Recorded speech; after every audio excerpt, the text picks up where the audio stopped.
के साथ स्टार्ट कर रहे हैं, ठीक है। ऑर्गेनाइजिंग आप इसका नाम है चैप्टर का, यानी प्लानिंग के बाद जो अगला स्टेप आता है फंक्शंस ऑफ मैनेजमेंट में, वो ऑर्गेनाइजिंग आता है। ऑर्गेनाइजिंग का मतलब कुछ ज्यादा डिफिकल्ट नहीं है, it simply means arranging the things, ठीक है, अरेंजिंग द रिसोर्सेज। आपने जो प्लानिंग किया है, प्लानिंग करने के बाद एग्जीक्यूशन के समय या एग्जीक्यूशन के लिए आपको रिसोर्सेज की जरूरत है, चाहे वो फिजिकल रिसोर्सेज हो, चाहे फाइनेंशियल रिसोर्सेज हो, या आपके पास कैसे रिसोर्स हो, फिजिकल हो गया, फाइनेंशियल हो गया, या फिर ह्यूमन रिसोर्सेज हो गए। इनके अरेंजमेंट के लिए इनको अरेंज करना है आपने, ठीक है, वही ऑर्गेनाइजिंग, ठीक है। आइए जी, अगर इसके कंटेंट की बात करें तो हम यहाँ पर क्या क्या पढ़ने वाले हैं आपके साथ, देखिए। एक तो हम आपको साथ ऑर्गेनाइजिंग का कॉन्सेप्ट पढ़ेंगे, ठीक है, ऑर्गेनाइजिंग का प्रोसेस क्या है और इसका इंपॉर्टेंस क्या है, ये पढ़ने वाले हैं। दूसरा, हम ऑर्गेनाइजेशनल स्ट्रक्चर्स पढ़ने वाले हैं आप लोगों के साथ। पिछली बार ये दोनों सिलेबस से थोड़े हटे हुए से थे, बट इस बार ऐसा कुछ नहीं है अभी तक की इंफॉर्मेशन के हिसाब से। फॉर्मल एंड इनफॉर्मल ऑर्गेनाइजेशंस पढ़ेंगे, डेलीगेशन एंड डिसेंट्रलाइजेशन पढ़ेंगे। डेलीगेशन के बारे में आपने या डिसेंट्रलाइजेशन के बारे में पहले भी थोड़ा पढ़ा हुआ है, जो आपने प्रिंसिपल्स ऑफ मैनेजमेंट पढ़े थे, ठीक है ना, वहां थोड़ा सा आपने इसके बारे में गो थ्रू किया था, ठीक है। चलिए, तो ये टॉपिक हम कवर करेंगे इस चैप्टर में आपके साथ।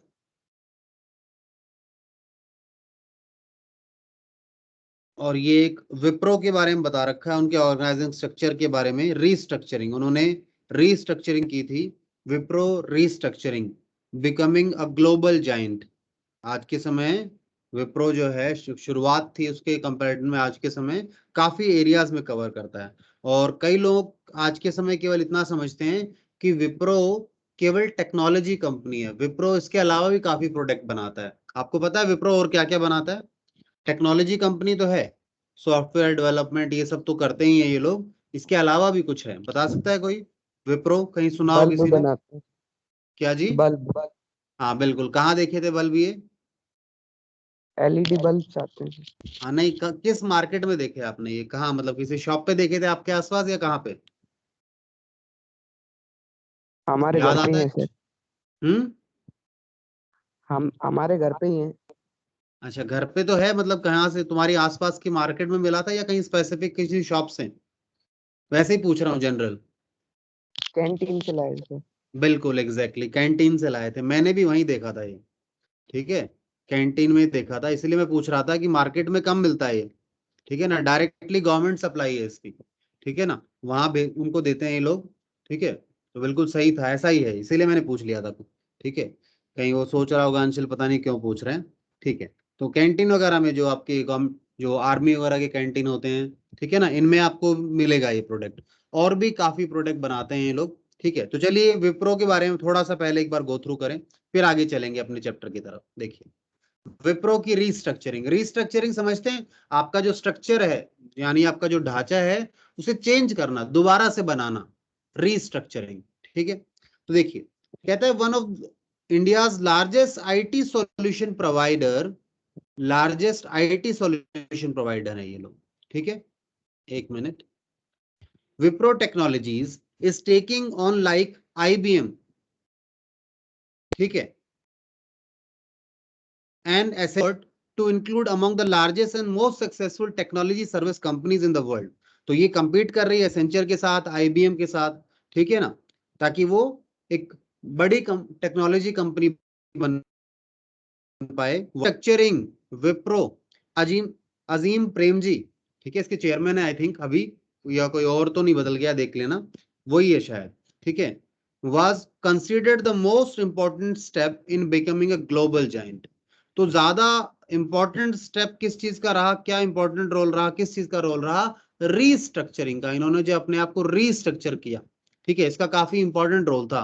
Then Wipro becoming a global giant, driven by the goal toward improved customer orientation. तो इनका गोल क्या था? इनका गोल था that we have to improve upon customer orientation, यानी कस्टमर की एक्सपेक्टेशन क्या है, उसके नजरिए से चीजों को देखिए, उस गोल को पूरा करने की कोशिश की। अगर कस्टमर खुश है तो ऑब्वियसली आपको बिजनेस मिलेगा, आपका बिजनेस बढ़ेगा।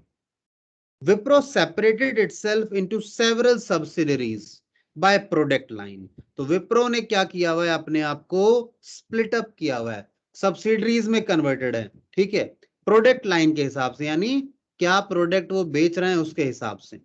लाइक टेलीकम्युनिकेशन में है विप्रो, इंजीनियरिंग में है, फाइनेंशियल सर्विसेज में है। Each subsidiary brings in about 300 million in annual earning and is self-sufficient with their own accounting books, personal and administrative functions। यानी सबकी अपने खुद की अकाउंटिंग्स हैं, खुद के स्टाफ हैं, सारी चीजें इंडिपेंडेंट है, ठीक है। Wipro shifted from a centralized to decentralized management system। तो ये रीस्ट्रक्चरिंग थी। सेंट्रलाइज में यानी सारा कंट्रोल एक जगह से हो रहा है, उन्होंने कहा नहीं एक जगह से नहीं, पावर को डिस्ट्रीब्यूट करो, डिसेंट्रलाइज करो। ऑल रिस्पॉन्सिबिलिटीज फॉर ग्रोथ ले with management of each entity, यानी अब उस खुद की एंटिटी जो एंटिटी है उसकी रिस्पॉन्सिबिलिटी होगी। तो विप्रो को क्या किया गया, स्प्लिट अप किया गया, सब डिवाइड किया गया डिफरेंट सब्सिडरीज में। और ये सब डिवीजन, सब क्लासिफिकेशन कैसे हुआ, on the basis of product line, वो क्या प्रोडक्ट बना रहे हैं, बेच रहे हैं। जैसे इन्होंने एग्जांपल दिया टेलीकम्युनिकेशन का, इंजीनियरिंग का, फाइनेंशियल सर्विसेज का, तो इस हिसाब से उन्होंने रीस्ट्रक्चरिंग कर लिया चीजों को, ठीक है। तो रीस्ट्रक्चरिंग का इन्हें काफी हेल्प मिला। ऐसे ही स्ट्रक्चरल फॉर्मेशन ओएनजीसी का भी आपके पास है। ओएनजीसी का थोड़ा डेटा बड़ा है, would you like to read या आप खुद पढ़ेंगे, बताओ, मैं यहाँ क्लास में पढ़ाऊं? ज्यादा बड़ा भी नहीं है वैसे, बोलिए, मतलब कंपेयर उससे तो डबल है, थोड़ा सा पढ़े यहीं पर या आप पढ़ेंगे ऐसे सेल्फ रीडिंग करेंगे? ओएनजीसी पढ़ा दो सर। चलिए देखते हैं, एक बार गो थ्रू करते हैं इसको भी। विप्रो के बारे में देखा, विप्रो का की एरिया क्या थे, गोल तो क्या था, कस्टमर ओरिएंटेशन। और उन्होंने इसे हासिल कैसे किया, उन्होंने सब डिवीजन किया, यानी सेंट्रलाइज से डिसेंट्रलाइजेशन की तरफ गए वो, ठीक है। चलिए ओएनजीसी के बारे में बात करते हैं। कहता है since it's inception ONGC has been instrumental in transforming INRI's limited upstream sector into large viable playing field। तो लिमिटेड अपस्ट्रीम सेक्टर जो था हमारा, लिमिटेड था, इसकी लिमिट थी, ठीक है, into a viable means the possible, जहां पे अपॉर्चुनिटीज हैं, with its activities spread through out the India and significantly in overseas territories. In 1990s India or the ONGC had begun on a grim note for ONGC, ठीक है। It took almost a decade for the corporation to sort things out in most uncertain times। Uncertain time चल रहा था, starting था company का या corporation का। Among many problems, corporation was also suffering from organizational atrophy। Organizational atrophy का भी बहुत दिक्कत आ रही थी। In order to survive, ONGC sought help from McKinsey। McKinsey mandate was to evolve an organisation structure. अब मैकेंसी क्या है, एक ऑर्गेनाइजेशन है, ठीक है, इनका काम क्या है, to evolve an organisational structure. Evolve means to develop, to create organisational structure that was far more responsive to business needs, यानी जो बिजनेस की नीड्स को रिस्पॉन्ड करे, यानी समय रहते चीजों को समझना, देखना, इस तरह का सिस्टम बनाना, ठीक है। Then the based on business groups, तो बिजनेस ग्रुप पर बेस नहीं था वो। तो ONGC system run by functional heads. तो ओएनजीसी सिस्टम में भी क्या था, फंक्शनल हेड्स होंगे, यानी हर फंक्शन का अपना एक हेड होगा, ठीक है। Often meant delay exceeding a year in matters requiring urgent decision on fields. क्यों रखा गया ऐसा, क्यों, क्योंकि डिले होता था डिसीजंस में, डिसीजंस लेने में कहता है कई बार तो साल साल लग जाते थे ऑन ग्राउंड पे जो डिसीजन आता था, ठीक है। Also since its responsibilities were shared at production platform between different business groups, the system degenerated into wrangling over responsibilities। Similarly, group loyalties often took precedence over the requirement of task, ठीक है। तो आप loyalty, group loyalties precedence over the requirement of the task, ठीक है। तो इस तरह के इश्यूज आ रहे थे आपको। But most importantly it was found that the performance evaluation criteria based on business group yardstick were completely at a longer head with requirement on the field. यानी ये जो मेजरमेंट का तरीका था इनका, ठीक है, जो फील्ड पे जैसा होना चाहिए, ठीक है, आप कमरे में बैठकर डिसीजन लेते हैं वो अलग चीज है, ग्राउंड लेवल पर क्लैरिटीज नहीं आ पाती उस चीज को लेकर। क्यों? जो कि ग्राउंड लेवल पर व्यक्ति जो प्रॉब्लम फेस कर रहा है वो कई बार टॉप लेवल समझ नहीं पाता, और जब तक ये चीज टॉप लेवल को समझ नहीं आती, जब तक ये चीज मैनेजमेंट को समझ नहीं आती, दिक्कत होती है। जैसे मैंने बताया डिलेड डिसीजंस होते हैं, ठीक है, ग्राउंड रियलिटीज जो है, फंक्शनल हेड है वो इसे अच्छे से समझ सकता है क्योंकि वो उस फंक्शन से डील कर रहा है। तो फंक्शनल हेड बना देना ये भी एक क्या था, डिसेंट्रलाइजेशन की तरफ स्टेप था, डिसेंट्रलाइजेशन की तरफ, ठीक है। नाउ मैकेंसी, अब मैकेंसी ने क्या रिकमेंड किया? McKinsey recommended an asset based approach. कहता है एसेट बेस्ड अप्रोच होनी चाहिए। मतलब क्या है एसेट बेस्ड अप्रोच का? with clearly defined responsibilities in its presentation titled organizational transformation project। तो उन्होंने इस प्रोजेक्ट को टाइटल क्या किया? ऑर्गेनाइजेशनल ट्रांसफॉर्मेशन प्रोजेक्ट है जी ये, यानी एक पर्टिकुलर जो टास्क कर रहे थे वो। दो McKinsey recommendations were broadly accepted. कहता है सारी रिकमेंडेशन उनकी एक्सेप्ट हुई। Coordination issues concerning commonly shared services needed to be sorted out. अब कहता है कोऑर्डिनेशन इश्यूज जरूर थे, जहां कोऑर्डिनेशन होना चाहिए था, यानी कि जहां पे कॉमनली शेयर्ड सर्विसेज थी, ठीक है, भाई एक सर्विस को कॉमनली शेयर्ड यूज कर रहे हैं। लेट्स सपोज प्रिंटर है, ऑर्गेनाइजेशन के अंदर प्रिंटर, एक प्रिंटर रखा है, वो उसे ही सेल्स डिपार्टमेंट भी यूज कर रहा है, उसे ही अकाउंट्स डिपार्टमेंट भी यूज कर रहा है, और उसे ही परचेज डिपार्टमेंट भी यूज कर रहा है। तो वो जो कॉमन शेयरेबल थिंग है उसको कैसे कोऑर्डिनेट किया जाए, किस तरीके से, क्या सिस्टम बनाया जाए ताकि डिस्टरबेंस ना हो, ऐसा लगे ना हो कि पता लगे वो चीज रिजॉल्व नहीं हो पा रही है, वो चीज प्रोडक्टिव यूज नहीं कर पा रही है। तो इस तरह की चीजों को रिजॉल्व करना, कॉमनली शेयर्ड सर्विसेज, ठीक है, need to be sorted out. उन्होंने कहा बाकी सब तो हो गया, बस एक चीज बची थी कि जो कॉमनली शेयर्ड सर्विसेज हैं उनको किस तरीके से एडजस्ट करें, कि उनका कोऑर्डिनेशन किस तरीके से बिठाएं, ठीक है। So finally first control over, तो उन्होंने क्या कहा? First control over all service personnels working with asset team was vested in assets manager. कहता है जो एसेट्स की टीम थी, ठीक है, सबसे पहले क्या किया गया? कहता है सबसे पहले तो कंट्रोल किया गया, किसके ऊपर कंट्रोल किया गया? Control over service personnels working with assets team. जो सर्विस पर्सनल्स थे एसेट टीम के अंदर काम कर रहे थे, उनको कहां डाला गया? एसेट मैनेजर के अंडर डाला गया। भाई ये एसेट्स ये मैनेज कर रहा है तो इनके अंडर आने चाहिए। उसके बाद क्या कहा गया? कहता है on ground that being responsible for the performance of their strategic business units, they must rightly exercise control over all personal working with them।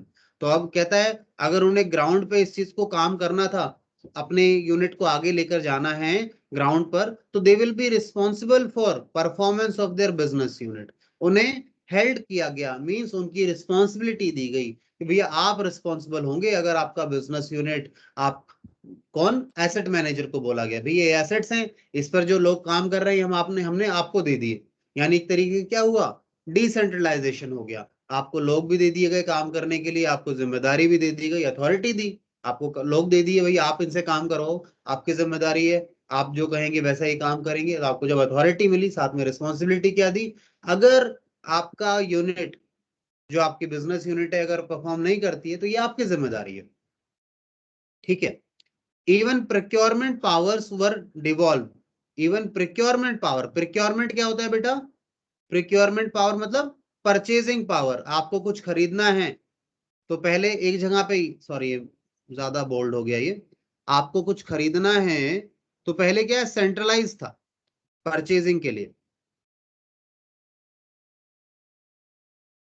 Purchasing को सेंट्रलाइज से हटा के उन्होंने कहा नहीं, इसे भी डिवॉल्व करना चाहिए, ठीक है। Finally a new structure made up of 14 assets and 11 centralized services was rolled out। तो इन्होंने क्या किया यहाँ पर?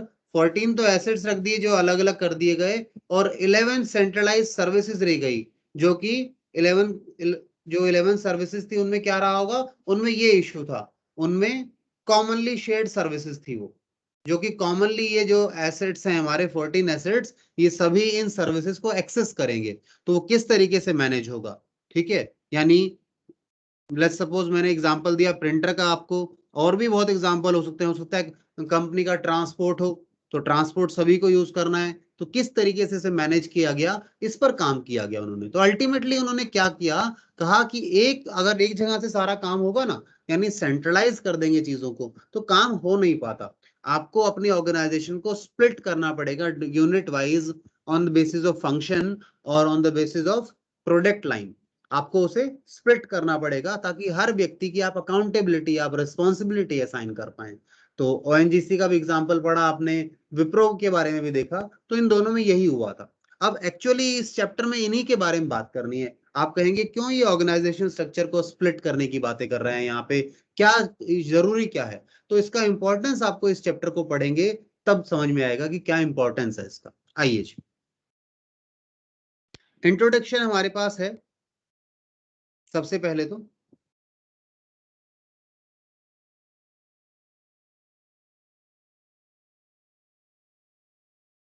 हाँ चलिए, तो ये इंट्रोडक्शन दिया हुआ है इन्होंने। इंट्रोडक्शन में इन्होंने बताया, विप्रो के बारे में बात की कि विप्रो ने क्या अप्रोच यूज किया था। विप्रो ने सब डिवीजन किया, अपने आप को सब डिवाइड किया, ठीक है, अपने किस प्रोडक्ट लाइन के हिसाब से अपने बिजनेस को सब्सिडरीज में बांटा, उसके बारे में बात किया है उन्होंने। जैसे बताया ना, प्रोडक्ट लाइन के हिसाब से बांटा, ये चीज हम यहाँ देख पढ़कर आ गए, तो ज्यादा डिस्कशन नहीं कर रहा हूँ इस पर मैं, ठीक है। अब सबसे पहले देखिए, जो ये ऑर्गेनाइजिंग का फंक्शन है ना, इसका काम क्या है। This function ensures that efforts are directed toward attainment of goals, ठीक है, जो आपके एफर्ट्स हो, एक तो वो उनका डायरेक्शन क्या हो, to achieve goals of the organisation, ठीक है, लेड डाउन इन। अब ये गोल्स कहाँ लेड डाउन किए गए हैं, these goals were laid down in planning, कि आपको क्या करना है। तो ऑर्गेनाइजिंग में आप इंश्योर करते हैं कि आपके एफर्ट्स उसी चीज पर जाएं जो कि आपने प्लानिंग में तय किया है, यानी आपने जो गोल्स डिसाइड किए हैं, ठीक है, in such a manner that resources are used optimally. तो ऑर्गेनाइजेशंस जब स्ट्रक्चर करते हैं, ऑर्गेनाइजिंग करते हैं, तो आपका फोकस क्या होता है कि आपके जो रिसोर्सेज हैं वो ऑप्टिमली यूज हो। ऑप्टिमली का कोई मीनिंग बताएगा मुझे, ऑप्टिमल का मतलब क्या होता है, बताइए। ऑप्टिमल, यस,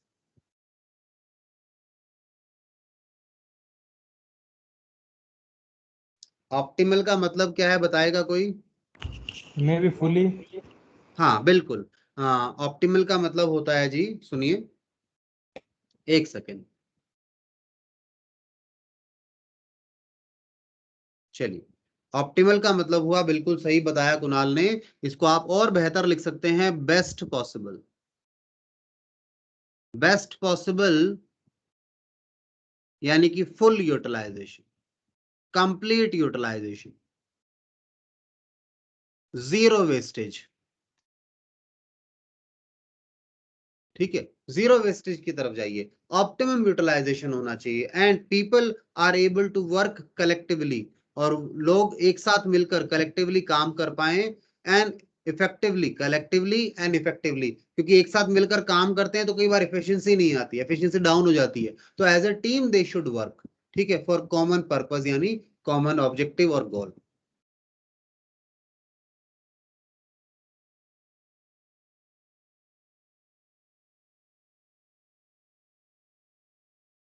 सबसे पहले ऑर्गेनाइजिंग एज अ प्रोसेस का हमें मतलब समझना है। ऑर्गेनाइजिंग को हमने एक प्रोसेस कहा, तो ऑर्गेनाइजिंग का जो प्रोसेस है इसे क्या कहा गया है, देखिए सुनिए। Organising can be defined as a process that initiates implementation, यानी जो इंप्लीमेंटेशन करना था ना, आपने प्लानिंग के अंदर एक स्टेप पढ़ा था, प्लानिंग चैप्टर में स्टेप था, I think second last step था, सेकंड लास्ट स्टेप था आपका, ठीक है, जिसका नाम था इम्प्लीमेंटेशन। तो इम्प्लीमेंटेशन को इनिशिएट कौन करेगा, इम्प्लीमेंटेशन को इनिशिएट यानी उसे स्टार्ट कौन करेगा, तो स्टार्टिंग की जाती है यहां हमारी ऑर्गेनाइजिंग के प्रोसेस में। तो उन्होंने क्या कहा, it initiates implementation of plan. कैसे इनिशिएट करता है, by clarifying jobs, jobs clarify कर दिया जाता है आपको, and working relationship, working relation मतलब कौन किसको रिपोर्ट करेगा, वर्किंग रिलेशन का मतलब क्या हुआ जी, वर्किंग रिलेशन, वर्किंग रिलेशन यानी हु विल बी बॉस और who will be his subordinate. कौन बॉस होगा, कौन सबऑर्डिनेट होगा, यानी इनके बीच में रिलेशन क्या होगा, इस पर फोकस किया गया। ठीक है, चलिए now relation and effectively deploying means providing. Deploying का मतलब क्या हो गया यहाँ पे, एंड प्रोवाइडिंग मतलब arranging resources for attainment of identified result या गोल्स। जो आपने गोल तय किया है, तो इसमें सबसे पहले देखिए क्लैरिफाइंग जॉब्स, पहली बात। दूसरा वर्किंग रिलेशन की बात, वर्किंग रिलेशन वाली बात, ये पहली बात हो गई आपके पास। दूसरी वर्किंग रिलेशन की बात, ये दोनों चीजें बहुत ज्यादा इंपॉर्टेंट है। ऑर्गेनाइज करना है, यानी चीजों को ऑर्गेनाइज कैसे किया जाएगा, इस पर फोकस करना है। तो उन्होंने क्या कैसे करेंगे, सबसे पहले तो हम जॉब्स को क्लैरिफाई करेंगे, यानी हमारे यहाँ पे क्या काम कौन करेगा। ठीक है, यानी किस पोजीशन पर कौन होगा ये बताया जाएगा आपको। दूसरा कौन किसको रिपोर्ट करेगा, सबको काम दे दिए गए, फिर बताया आपने किससे काम करवाना है, यानी आप किसको रिपोर्ट कर रहे हैं। रिपोर्टिंग रिलेशन कह लो या वर्किंग रिलेशन कह लो इसको आप। ठीक है, ये बनेगा। देखिए इसके स्टेप को देखिए, सबसे पहले प्रोसेस में जो स्टेप्स हैं इससे बहुत इजीली क्लियर होंगी आपको बातें। देखिए सबसे पहले इन्होंने ये चार्ट में बता रखा है, चार्ट को फोकस करो एक बार, पहले चार्ट से देखते हैं फिर थ्योरी पर जाएंगे। सबसे पहले उन्होंने क्या कहा, सबसे पहला काम क्या है, कहता है identification and division of work. भाई आपको लोगों को असाइन करना है, किसको क्या काम देना है, तो सबसे पहले तो आपको ये पता होना चाहिए ना कि हमारे पास काम क्या क्या है। ठीक है, हमारे पास क्या क्या काम है ये पता होना चाहिए। और जैसे ही आपको पता है हमारे पास ये काम है, अब आपको पता है एक काम एक अकेला व्यक्ति नहीं कर सकता, क्योंकि जो पूरा प्रोसेस है, प्रोसीजर है, उसमें काफी एक्टिविटीज होती हैं, हो सकता है हर चीज में एफिशिएंट ना हो, तो उस काम को फिर सब डिवाइड किया जाता है। ठीक है, वर्क को सब डिवाइड कर दिया जाता है, यानी डिवीजन कर दिया जाता है। ठीक है, आइडेंटिफाई करो और फिर डिवीजन कर लो, इसका पहला काम हो गया। ठीक है, ये मुझे बताइए पहले ही बात समझ में आई या नहीं आई, आपके ऑर्गेनाइजेशन में क्या क्या काम है, उनको सब डिवाइड कर देने वाली बात सबको समझ में आती है या नहीं आती है, प्लीज क्विकली आंसर दिस।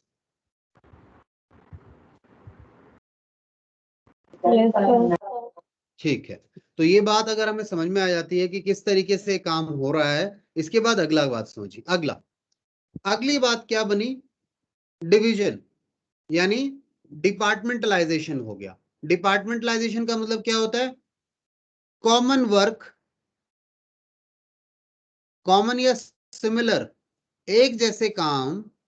इस पूरी ऑर्गेनाइजेशन में काम बहुत सारे थे, तो जो एक जैसे काम थे उनको एक जगह पे डाल दिया गया, तो यानी अलग अलग डिपार्टमेंट्स बना दिए गए, अलग अलग डिपार्टमेंट्स बना दिए। जैसे आप कह सकते हैं सेल्स डिपार्टमेंट, सेल्स से रिलेटेड सारी एक्टिविटी सेल्स डिपार्टमेंट के अंदर करेंगे लोग, परचेज से रिलेटेड सारी काम परचेज वाले लोग करेंगे, ऐसे डिपार्टमेंट बना दिए। अकाउंटिंग फाइनेंस का काम अलग जगह दे दिया। ठीक है, इस तरीके से एचआर का अलग डिपार्टमेंट बना दिया, ह्यूमन रिसोर्स डिपार्टमेंट जो लोगों से डील करेगा। ठीक है, इस तरीके से इन्होंने पहला क्या किया, आइडेंटिफाई किया, डिवाइड कर लिया उसको, और फिर उसके हिसाब से इन्होंने डिपार्टमेंटलाइजेशन हो गया। ठीक है, और डिपार्टमेंटलाइजेशन मैंने तो आपको यह भी बताया नहीं, मैंने बेसिस ऑन फंक्शन बताया, on the basis of function. अभी हम आगे स्ट्रक्चरल पर जाएंगे तब और डिटेल में पढ़ेंगे इसको। दो तरीके से हो सकता है, on the basis of function, ठीक है, और एक और तरीका है स्ट्रक्चरल में आता है ये। ठीक है, तो उस पर बात करेंगे अभी थोड़ी देर बाद। डिपार्टमेंट्स बन गए, ठीक है, अब सुनिए, डिपार्टमेंट बन गए, यहाँ पे जो जो काम थे बता दिए गए, ये काम है। परचेज में भी बहुत सारे काम होंगे, सेल्स में भी बहुत सारे काम होंगे, तो काम मतलब उन्होंने डिपार्टमेंट बना दिए। ठीक है, डिपार्टमेंट बनने के बाद बताया गया रिपोर्टिंग स्टेब्लिशिंग रिपोर्टिंग रिलेशनशिप, यानी कौन किसको रिपोर्ट करेगा, यानी यहाँ पोजीशंस की बात कही गई, किसकी क्या पोजीशन होगी, किसके अंडर कौन आएगा। ये पोजीशन क्या है, जॉब पोजीशंस की बात की जा रही है, ये जॉब पोजीशंस की बात की जा रही है, लोगों की नहीं बात कर रही कि राम कहाँ काम करेगा, ये नहीं। हमने कहा मैनेजर कौन होगा, मैनेजर के अंदर कितने लोग होंगे, इस तरह पर बात की गई, यानी जॉब पोजीशंस क्रिएट करने की बात आ गई एक तरीके से। ठीक है, जॉब पोजीशन आ गई, रिपोर्टिंग वगैरह हो गया, रिपोर्टिंग रिलेशनशिप बन गया। ये रिपोर्टिंग रिलेशन ही पता है आपका क्या बनाता है? Superior and subordinate. Superior and subordinate जो है यही रिलेशन बनाता है। ठीक है, चलिए, तो आपने अब रिपोर्टिंग रिलेशन भी बना दिया। अब आपने जो भी जॉब पोजीशंस बनाई हैं वहां पे लोगों को ड्यूटीज असाइन कर दीजिए। ड्यूटीज असाइन कर दीजिए लोगों को कि किसकी क्या क्या ड्यूटी है, सब अपनी अपनी पोजीशन संभालेंगे और आगे सारी चीजें पता है। तो इन्होंने क्या किया, इन्होंने एक स्ट्रक्चर बना दिया आपके लिए। इन्होंने स्ट्रक्चर बनाया ऑर्गेनाइजेशन। पहले एक बताइए, आपको कुछ समझ में आ रहा है थोड़ा सा कि कैसे इन्होंने एक स्ट्रक्चर बना लिया ऑर्गेनाइजेशन का? इन्होंने एक्टिविटीज को पहले पहचाना, फिर उन्हें डिफरेंट उनकी ग्रुपिंग की, ग्रुपिंग करने के बाद पोस्ट बना दी सारी, जिसे रिपोर्टिंग या एस्टेब्लिशिंग रिपोर्टिंग रिलेशनशिप कह दें। और आखिरी में क्या कहा कि जो ये आपने पोजीशंस बनाई हैं इस पर लोगों को अपॉइंट कर दिया जाए, यानी ड्यूटीज असाइन कर दी जाए, किसको क्या ड्यूटी करनी है, यानी किसको किस पोजीशन पे काम करना है। ठीक है, बताइए ये बात समझ में आती है या नहीं आती? जवाब दीजिए जी।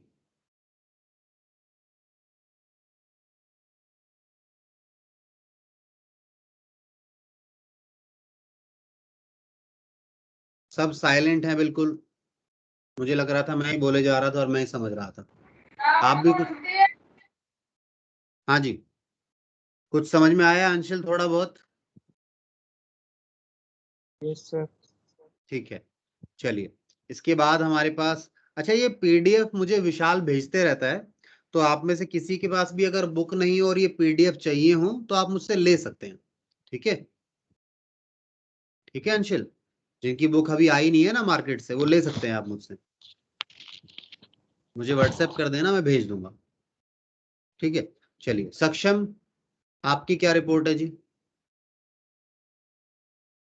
क्या समझ में आया?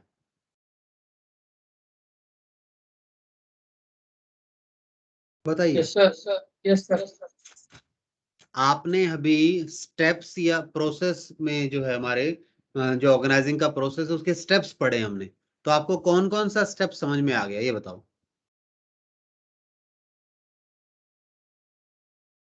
हम्म, चलिए जी, बताइए, मैं वेट कर रहा हूं आपका।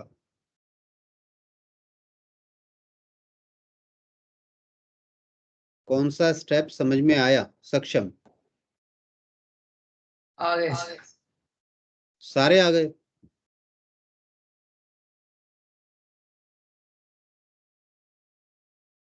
ठीक है, सक्षम कह रहे हैं मुझे सारे समझ में आ गए।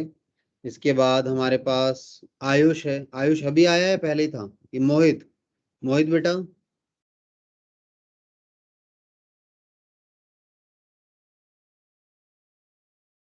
ये लो, इधर मोहित का नाम लिया और इधर मोहित गायब।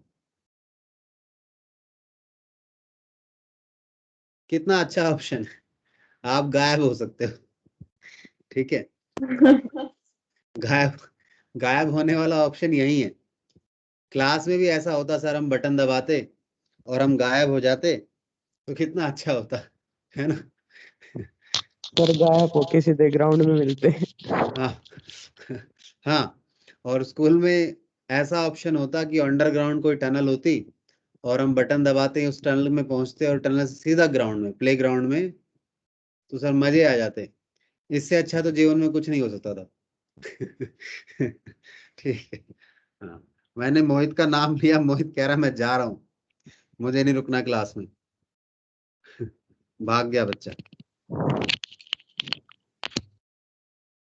ये गलत बात है, ऐसे भागने की क्या जरूरत है?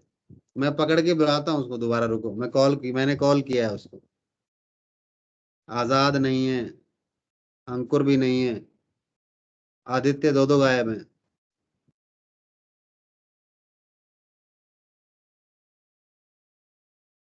सचिन वर्मा जी कोई रिस्पॉन्स ही नहीं दे रहे हैं। मैंने सचिन वर्मा के कॉल किया घर पे, तो कह रहे हैं सर ये आप बार बार ऐप बदलते रहते इसलिए बच्चा डिस्टर्ब हो गया।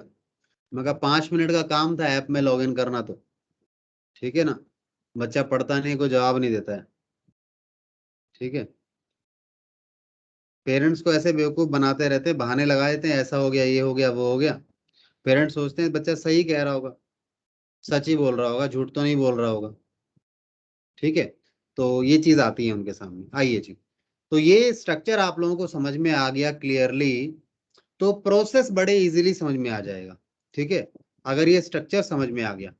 मुझे डाउट बता दीजिए, किसी का भी कोई डाउट है इस स्ट्रक्चर में तो मैं डाउट लेने को तैयार हूं, प्लीज। मन में कोई सवाल हो यहाँ पर? आपके बिजनेस स्टडीज में तो बिल्कुल ही सवाल नहीं आते दिमाग में, पता नहीं। अकाउंट्स में तो फिर भी हम एक दो डाउट पूछते हैं, बिजनेस स्टडीज में तो ऐसा लगता है दिमाग ही काम नहीं करता तुम लोगों का। क्या समस्या है, बोलिए। कोई विशेष कारण?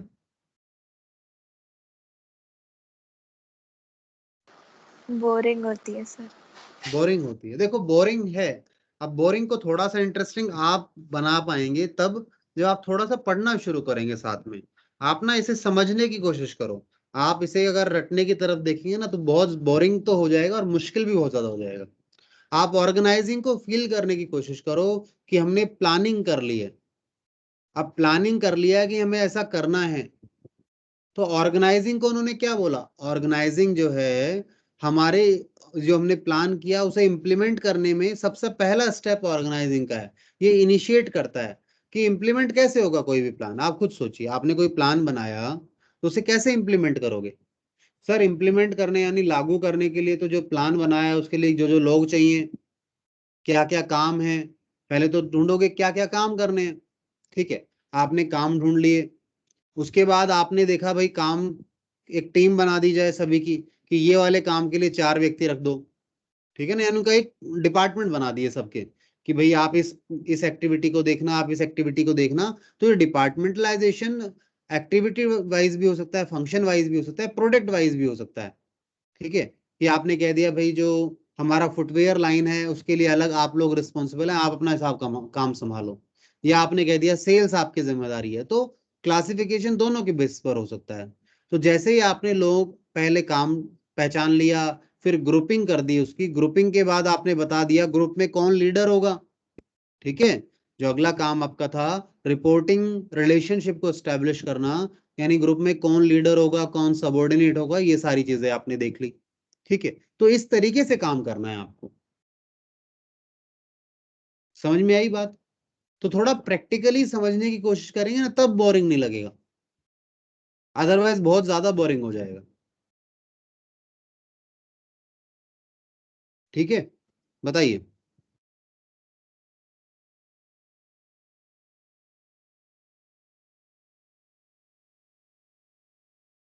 बच्चे साइलेंट है, बच्चे कह रहे हैं पता नहीं सर क्या हो गया। ठीक है, आगे चल सकते हैं अब हम? Yes sir. चलिए आगे चलते हैं हम लोग।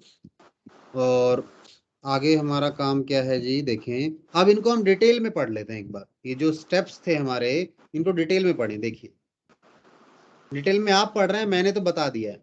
मैंने बता दिया identification and division of work क्या है। ठीक है, identification and division of work क्या है, जरा पढ़िए इसको आप सारे बच्चे एक बार, और देखिए कुछ समझ में आया या नहीं आया। और मैं पूछूंगा आप लोगों से अभी, तो ईमानदारी से पढ़ेंगे सारे।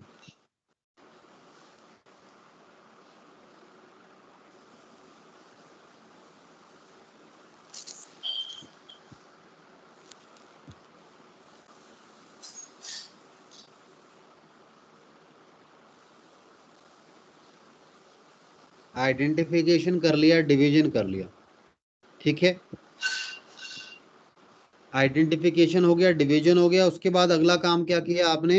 आपने डिपार्टमेंटलाइजेशन करना शुरू किया। डिपार्टमेंटलाइजेशन का मतलब क्या है? आपने जब एक्टिविटीज को ना डिवाइड कर दिया स्मॉल एंड मैनेजेबल एक्टिविटीज में, ठीक है, जो कि सिमिलर नेचर की चीजें ही, उसमें आपने उनको क्या किया, सिमिलर चीजों को ग्रुप कर दिया एक साथ। इस ग्रुपिंग को हम क्या कहते हैं? ग्रुपिंग करना, इस ग्रुप बनाना क्या कहते हैं हम? डिपार्टमेंटलाइजेशन। डिपार्टमेंटलाइजेशन होता है तो डिपार्टमेंटलाइजेशन से क्या आता है?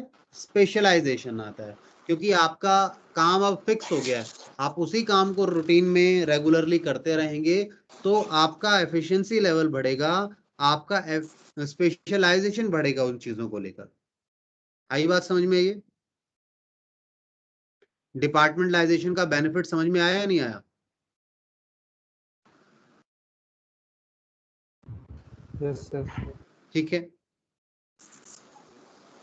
अब देखो यहाँ पे ना डिपार्टमेंटलाइजेशन के लिए दो ये चीज आगे आएगी हमारे पास, पर इन्होंने एक चीज बता रखी है, कहता है जो आप डिपार्टमेंट्स बनाते हैं ना, जो क्रिएट करते हैं, वो आप सेवरल क्राइटेरियाज के बेसिस पर क्रिएट कर सकते हैं। जैसे यूज्ड आर टेरिटरी, आपने इस तरह डिपार्टमेंट बना दिए कि नॉर्थ रीजन, साउथ रीजन और वेस्ट रीजन के अलग अलग डिपार्टमेंट हेड होंगे, ठीक है। या आपने बोला नहीं, प्रोडक्ट वाइज बनाया, अप्लायंसेस का अलग बना दिया डिपार्टमेंट, क्लोथिंग का अलग बना दिया, कॉस्मेटिक का अलग बना दिया, या आपने बना दिया फंक्शंस के बेसिस पर, ये टेरिटरी था, प्रोडक्ट था, एक फंक्शन के बेसिस पर भी बन सकता है कि आपके यहाँ क्या क्या फंक्शंस है। आपने कहा प्रोडक्शन है,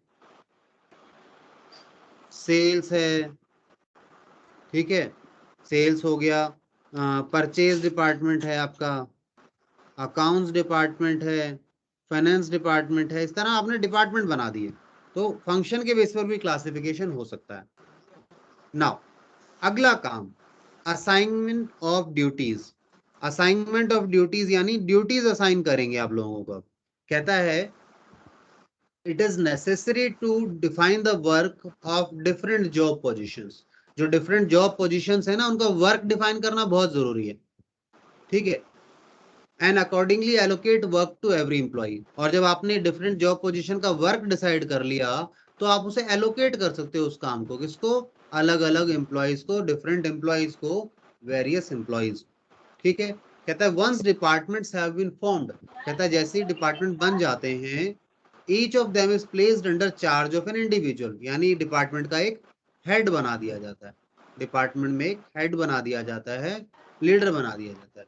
jobs are then allocated to members of each department, और फिर जो मेंबर्स हैं डिपार्टमेंट के, उनको जॉब्स एलोकेट कर दी जाती हैं in according to their skill, capacity, ठीक है ना, नॉलेज। इसके बेसिस पर आप उन्हें जॉब पोजीशंस दे देते हैं, ठीक है। देन जॉब पोजीशंस बन गई। ये मुस्कान ने क्लास में आवाज लगा दी, ठीक है, उसको माइक ऑफ करके आवाज लगानी थी। कोई दूसरा वापस आते हैं, उसका शायद माइक ऑन रह गया था। सर मैंने देखा नहीं माइक। हाँ नहीं कोई बात नहीं, तभी बोल दिया, देख लिया होता तो आप करते नहीं, ऐसा पता है मुझे, ठीक है ना। हो जाता है, वो भूल जाते हैं कई बार, हम ऑन करके पता नहीं लगता हमें, ठीक है ना। चलिए, कोई इशू वाली बात नहीं है वो। अगला है रिपोर्टिंग रिपोर्टिंग रिलेशन स्टैब्लिश करेंगे। रिपोर्टिंग रिलेशन, रिपोर्टिंग रिलेशन का मतलब मैंने बताया था, कौन किसको रिपोर्ट करेगा। कहता है merely allocating work is not enough. काम सौंप दिया ये काफी नहीं, इससे नहीं चलेगा काम। आपको बताना होगा, ईच इंडिविजुअल शुड नो, उसे पता होना चाहिए, who he has to take order from, उसे किससे ऑर्डर लेने हैं, और वो किसको अकाउंटेबल होगा, मतलब उससे सवाल कौन पूछेगा। सीधी सी बात है, जिससे वो ऑर्डर लेगा, जो उससे सवाल पूछेगा उसका बॉस होगा, ठीक है। Establishment of such clear relationship helps in creating hierarchical structure। इससे ही हायरार्कियल स्ट्रक्चर बनता है और इससे कोऑर्डिनेशन इजी हो जाता है। क्यों? क्योंकि आपको पता है आपको किसको रिपोर्ट करना है, आपको भी पता है दूसरे व्यक्ति को कि आप भाई किसकी जिम्मेदारी आपके पास है, आप किससे सवाल पूछेंगे, किसको आपने काम दिया हुआ है, तो हायरार्की बन जाती है। यानी lower level, middle level, top level इसी तरीके से बनता है, हायरार्की इसी तरीके से बनती है, ठीक है। तो ये आपका क्या था, प्रोसेस ऑफ, बोलिए, प्रोसेस ऑफ ऑर्गेनाइजिंग है। ऑर्गेनाइजिंग ऐसे किया जाता है। अगला हमारा जो टॉपिक आता है वो है सिग्निफिकेंस ऑफ ऑर्गेनाइजिंग। पहले यहाँ दोबारा एक बार मैं 2 मिनट दे देता हूँ, डाउट क्वेरीज पूछ लीजिए। इन चारों में आपको कोई डाउट क्वेरीज हैं तो मुझसे पूछिए, ये चारों पॉइंट आपके। अगेन ऑन योर स्क्रीन, आपके स्क्रीन पर दोबारा है, ये बताइए। डिपार्टमेंटलाइजेशन। डिपार्टमेंटलाइजेशन का मतलब क्या होता है कि जो आपका, आपकी ऑर्गेनाइजेशन है, आप कोई भी ऑर्गेनाइजेशन चला रहे हैं, कोई भी बिजनेस एक्टिविटी कर रहे हैं या नॉन बिजनेस एक्टिविटी कर रहे हैं, तो आप ना अपने काम को सब डिवाइड करना चाहते हैं, सब डिवाइड करना चाहते हैं, और आपको पता है हर काम में पैसे की जरूरत पड़े, तो पैसे कहाँ लेने जाएंगे? हर काम में हिसाब किताब रखवाना पड़ेगा, हिसाब किताब कहाँ रखवाएंगे? लेट्स सपोज, तो आपने कहा हिसाब किताब वाला डिपार्टमेंट अलग कर देते हैं, जो हिसाब करेंगे किसी भी चीज का उनको अकाउंट्स डिपार्टमेंट दे दिया आपने। फिर हमने कहा हमारे प्रोडक्ट्स को बेचना है, तो हमने कहा हमारे बहुत सारे प्रोडक्ट हैं, इन सबको बेचना है, तो इसके लिए भी टीम बनानी पड़ेगी, तो उसे एक अलग डिपार्टमेंट बना दिया गया। ठीक है, अलग डिपार्टमेंट बना दिया गया, इसको नाम दे दिया गया आपने सेल्स डिपार्टमेंट। फिर हमने कहा हमने मैन्युफैक्चरिंग करनी है, तो रॉ मटेरियल खरीदने पड़ेंगे। ठीक है, यानी चीजें परचेज करनी पड़ेंगी, तो परचेज के लिए भी अब कोई भी परचेज करने जाए तो ठीक नहीं होता। ठीक है, अगर एक ही व्यक्ति हमेशा परचेज करता है तो उसको आइडिया मिलता है, उसे नॉलेज होती है कि कहाँ से सामान बढ़िया मिलेगा, कहाँ सस्ता मिलेगा, किस तरीके से डील करना है सप्लायर्स के साथ, तो वो एक्सपर्ट होता है उसमें, फिर उसका जो स्पेशलाइजेशन है वो बढ़ता है। इसलिए डिपार्टमेंटलाइजेशन करते हैं हम लोग, यानी डिफरेंट डिपार्टमेंट्स बना देते हैं ऑर्गेनाइजेशन के अंदर। ठीक है, फिर भी इसको लेकर मन में कोई डाउट है तो जरूर पूछिए, आपके डिपार्टमेंटलाइजेशन में ये बात समझ नहीं आई, या ऐसे क्या सिचुएशन है तो क्या होगा, वगैरह वगैरह, जो भी मन में डाउट है पूछिए।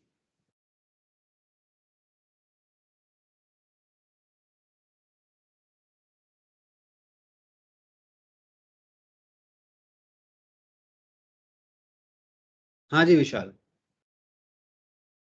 यस सर, क्लियर है। क्लियर है यहाँ तक? ठीक है, चलिए। तो अब आपने ऑर्गेनाइजिंग का प्रोसेस देख लिया मेरे साथ। ऑर्गेनाइजिंग के प्रोसेस के बाद अगला जो टॉपिक हम आपके साथ कर रहे हैं, देखिए क्या है वो, इंपॉर्टेंस और सिग्निफिकेंस। ठीक है, इंपॉर्टेंस और सिग्निफिकेंस ऑफ ऑर्गेनाइजिंग, क्या महत्व है, क्यों जरूरी है ऑर्गेनाइजिंग करना, ऑर्गेनाइजिंग के बहुत फायदे हैं। तो आइए वन बाय वन सभी को डिस्कस करते हैं। सबसे पहला बेनिफिट उन्होंने आपको दिया हुआ है, देखिए स्क्रीन पर, organizing it helps in specialization, it brings specialization in the organization, in the business, in the organization structure। Organising क्या लेकर आता है? स्पेशलाइजेशन लेकर आता है। स्पेशलाइजेशन क्यों होता है? क्योंकि आपने ड्यूटीज असाइन कर दी है, लोगों को ड्यूटीज असाइन हो गई हैं, और आप जब अपना काम आपके पास, और आपको काम पता है, आपको यही काम आपका है, आपने यही वाली ड्यूटी करनी है, तो आप इसे रेगुलर करेंगे। रेगुलर करेंगे तो आपका जो एफिशिएंसी लेवल है, आपका जो उस काम को करने का तरीका है, वो धीरे धीरे इंप्रूव होगा, तो आप स्पेशलाइजेशन की तरफ चलेंगे। क्या बात क्लियर होती है? स्पेशलाइजेशन लेकर आता है आपका ऑर्गेनाइजिंग। बताइए, डाउट और क्वेरीज प्लीज बताइए। ये बात क्लियर है क्या कि ऑर्गेनाइजेशन से स्पेशलाइजेशन आता है?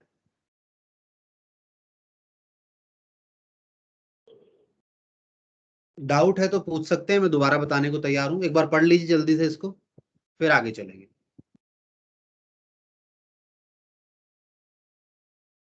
और पढ़ लें तो बता देना, मुझे आगे भी चलना है, कहीं मैं वेट करता रहूं आप लोगों का।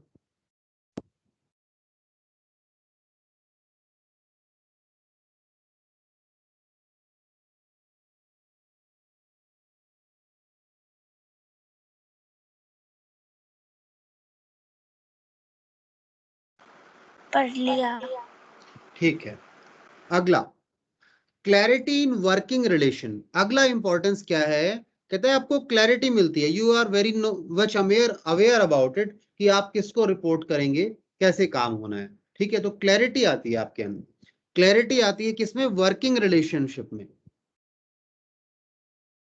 यानी आप किसको रिपोर्ट करेंगे, आपको कोई समस्या हो तो किसको बताएंगे। ठीक है, यानी आप, और दूसरा, आपसे सवाल जवाब कौन पूछ सकता है? ऐसा नहीं कोई भी व्यक्ति बुला ले आपको और आइए बैठिए बताइए क्या काम चल रहा है आपका, ऐसे नहीं होगा। वन पर्सन वन बॉस वाली बात आ जाएगी, हर व्यक्ति का एक ही बॉस होगा। ठीक है, तो रिपोर्टिंग रिलेशनशिप स्टैब्लिश हो जाएगा, तो वर्किंग रिलेशनशिप क्लियर होगा।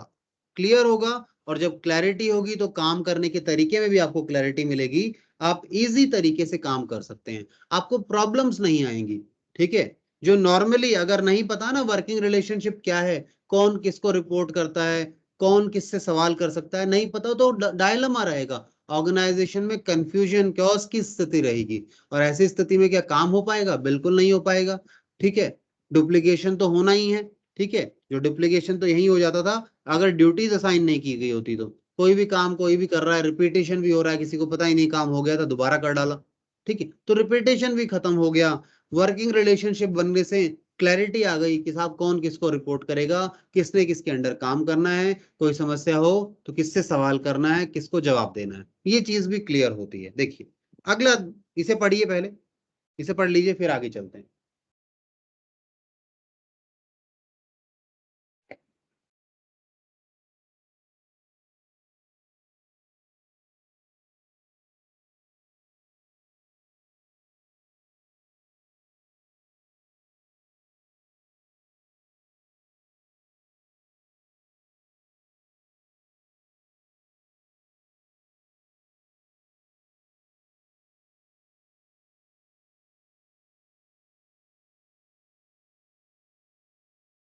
अगला जो पॉइंट है आपके पास वो है सिग्निफिकेंस में या इंपॉर्टेंस से कह लीजिए आप, इफेक्टिव एडमिनिस्ट्रेशन।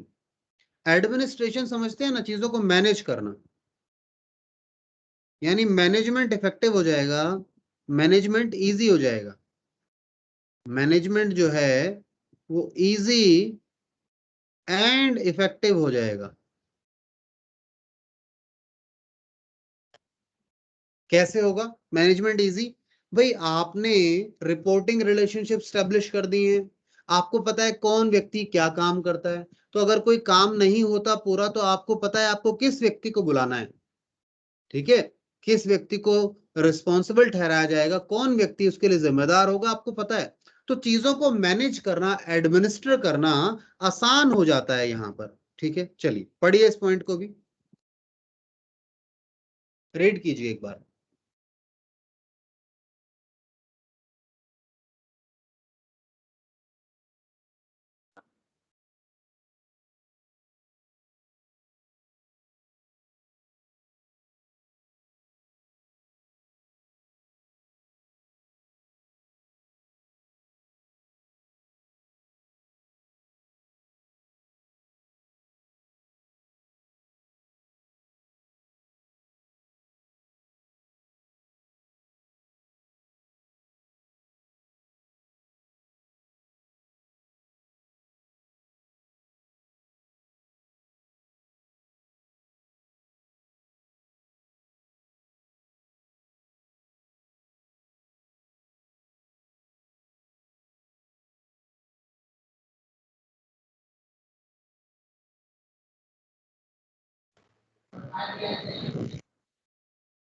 बताइए बेटा। पढ़ लिया। ठीक है, पढ़ समझ लिया में सर। आता है ये। अब अगला है ऑप्टिमम यूटिलाइजेशन। भाई रिसोर्सेज का ऑप्टिमम यूटिलाइजेशन तो होगा ही, क्योंकि सबके काम असाइन कर दिए गए हैं। ठीक है, कोई डुप्लीकेशन नहीं होगा, कोई काम दोबारा से नहीं करना पड़ेगा। ठीक है, समय बचेगा। ठीक है, क्योंकि पता है किसने क्या काम करना है, उसे क्लैरिटी, अपना काम अपने आप कर रहा है। ठीक है, कोई डिस्टरबेंस नहीं है उसमें, नहीं हो रहा है तो दूसरा उसे जो मॉनिटरिंग करने वाला है वो व्यक्ति मॉनिटरिंग भी कर रहा है। वेस्टेज नहीं होगा, ना टाइम का होगा ना मनी का होगा, रिसोर्सेज का वेस्टेज नहीं हो पाएगा आप। ठीक है, चलिए अच्छा एक काम कीजिए, इसके आगे के पॉइंट यहां से हम नेक्स्ट क्लास में पढ़ना शुरू करेंगे, यानी 30th को, यानी पॉइंट नंबर 5 से नेक्स्ट क्लास में करेंगे। पॉइंट नंबर 4 जरा एक बार रीड कर लीजिए और फिर आगे चलते हैं हम लोग। ठीक है, देखिए एक बार पॉइंट नंबर 4।